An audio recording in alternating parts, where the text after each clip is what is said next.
Hello friends वर्तमान सुभद्रा योजनार चतुर्थ पर्याय जो टंका मिलबार थिला ता स्थगित रही किभली एवं कहीं स्थगित रही क्यों माने ये सब योजन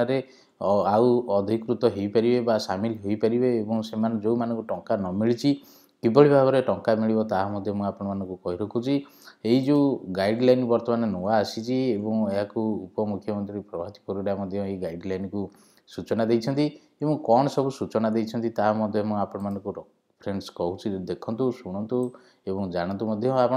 आपण कोन करिवे ना फास्ट देखंतु जो मानकर चतुर्थ पर्याय टंका मिलिनी से मानको किभली भाव रे मिलिबो ए नै मध्ये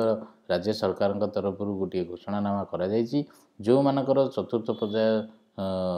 टंका मिलबार थिला डिसेंबर मासरे से मानकर कोन होउची ना जांच चलीछि एवं से जांच रे किभली भाव में आप अंतर्भुक्त हेबे ता मध्ये म आपण मानको कहूची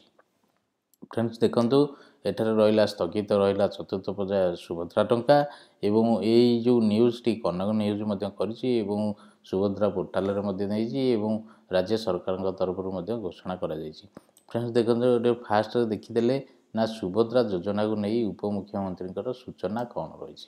ना ये जो सूचना कौन रही आपण मैंने कौन करुँच ना चतुर्थ पर्याय जो सुभद्रा योजनार पैसा मिलबार थिला ता स्थगित रहिला जहाँकि उपमुख्यमंत्री ये सूचना देइछन्ति किए प्रभाती परिड़ा से भाव में 30 तारिख भितर आपणकर जो जांच प्रक्रिया रही सब जांच प्रक्रिया सरिबो ये 30 तारिख डिसेंबर 30 तारिख भितर आपणकर जांच प्रक्रिया हो आपणकर जो ठारे आवेदन करथिबे जो पंचायत बा जो गाँव रे आपण अप्लाई करथिबे सेठे आपण जांच हेबे एवं जांच रे कोन होबो ना आरआई आसुचंती आरआई को उपस्थिति रे गोटे जांच रहउची सेथिरे अंगनवाड़ी कर्मी रहउचंती एवं आपण पाखु मध्ये फोन आस्थिबो न नै आपण निजे जोगाजोग करंतु जदि आपणकर सुभद्रा टंका मिली नाही ताले तुरंत जाईकी 30 तारिख भितर ये संपूर्ण जांच प्रक्रिया रे आपण शामिल हुंतु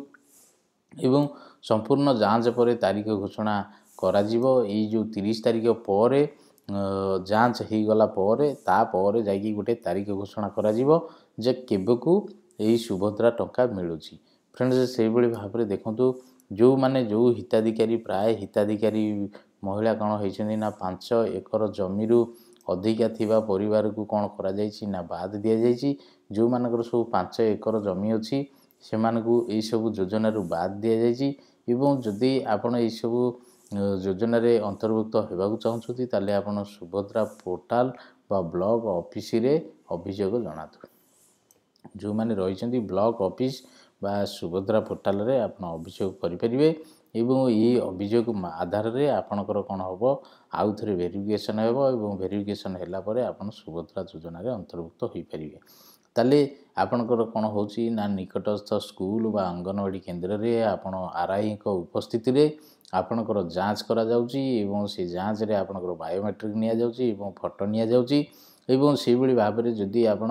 सुभद्रा योजना रे अंतर्भुक्त होई नांती बा हबाकु चाहुछन्ति मध्ये आवेदन करि परिबे एई जो पोर्टल रे मध्ये आवेदन प्रक्रिया रो वितरण फॉर्म वितरण कार्यक्रम मध्ये चालू अछि से फ्रेंड्स देखंतु एई सब योजना जदि आपण सुभद्रा योजना अंतर्भुक्त बा हेकी चतुर्थ पर्याय पैसा पाई नांती ताले 30 तारिख भितर आपण निश्चित भाव में जांच प्रक्रिया रे सहयोग करंतु एवं आपणकर सठिक तथ्य दे जांच करंतु एवं डिसेंबर 30 पर उपमुख्यमंत्री तरफ गोटे पुणी घोषणा करा जिवो को दिन को पैसा दिया जिवो सेही हिसाब रे आपण कोन करि परिबे पैसा पाइबे सुभद्रा योजना रे अंतर्भुक्त होई परिबे एवं आ गोटे कथा कुआ होची जो मानकर 5 एकर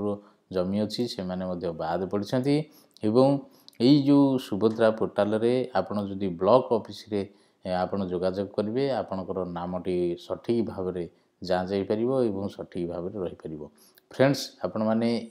जदि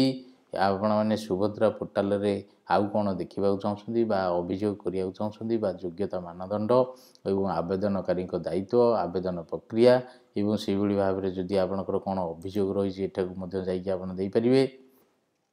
एवं आपणकर देखंतु एठारे आपणकर आधार संख्या टिकु दियंतु एवं एठी जो कैप्चा कोड लिखा छै कैप्चा कोड को देकी एठारे ठीक चिन्ह मारी लॉगिन करंतु कले आपणकर कोन कोन अभियोग रही ता मध्ये लिखि परिबे से भली जदि आपणकर ହିତାଧିକାରୀ ତାଲିକାରେ ନାଁ ଆସିନି ତାହେଲେ ଆପଣମାନେ ମଧ୍ୟ ବା ଯଦି ତାଲିକାରେ ନାଁ ଆସିଛି ଆପଣମାନେ ମଧ୍ୟ ଦେଖିପାରିବେ। ଦେଖନ୍ତୁ ଏଠାରେ ଆପଣଙ୍କର ଜିଲ୍ଲାଟିକୁ ସିଲେକ୍ଟ କରିବେ, ସେଭଳି ଭାବରେ ଏଠାରେ ଆପଣଙ୍କର ବ୍ଲକ ବା ULBକୁ ସିଲେକ୍ଟ କରିବେ ଏବଂ ଏଠାରେ ଆପଣଙ୍କର GPକୁ ସିଲେକ୍ଟ କରିକି ଦେଖନ୍ତୁକୁ କ୍ଲିକ୍ କଲେ ଆପଣଙ୍କ ପାଖରେ ଗୋଟିଏ ପେଜ୍ ପହଞ୍ଚିଯିବ ଏବଂ ସେଠାକୁ ଯାଇକି ଆପଣ ଦେଖିପାରିବେ। ଫ୍ରେଣ୍ଡସ୍, ସେଇଭଳି ଭାବରେ ଆପଣ କ'ଣ କରିବେ, ଯଦି ବ୍ୟାଙ୍କ ଆକାଉଣ୍ଟ ଅଚଳ ବା ଡେଡ୍ ହେଇଯାଇଛି ତାହେଲେ ତାଙ୍କର ତାଲିକା ମଧ୍ୟ ଏଠାରେ ଦିଆଯାଇଛି। ଯେଉଁମାନଙ୍କର ବ୍ୟାଙ୍କ ଆକାଉଣ୍ଟ ଜନିତ ପ୍ରୋବ୍ଲେମ୍ ରହିଛି ସେମାନଙ୍କର ତାଲିକା ଏଠାରେ ଦିଆଯାଇଛି। ସେଭଳି ଯଦି ଆପଣ ଅଭିଯୋଗ କରିବାକୁ ଚାହୁଁଛନ୍ତି ତାହେଲେ ନିଶ୍ଚିନ୍ତ ଭାବରେ ଏହି ଅଭିଯୋଗ ପୋର୍ଟାଲକୁ ଯାଇକି ଆପଣ ଅଭିଯୋଗ ନିଶ୍ଚିନ୍ତ ଭାବରେ କରନ୍ତୁ ଏବଂ ସୁଭଦ୍ରା ପୋର୍ଟାଲରେ ଅନ୍ତର୍ଭୁକ୍ତ ହୁଅନ୍ତୁ। ଫ୍ରେଣ୍ଡସ୍, ଆପଣମାନେ କ'ଣ କରିବେ, ଏହିଭଳି ଭିଡ଼ିଓ ଦେଖିବା ପାଇଁ ଆମ ଚ୍ୟାନେଲକୁ ସବସ୍କ୍ରାଇବ୍ କରନ୍ତୁ, ଲାଇକ୍ କରନ୍ତୁ, ସେୟାର କରନ୍ତୁ।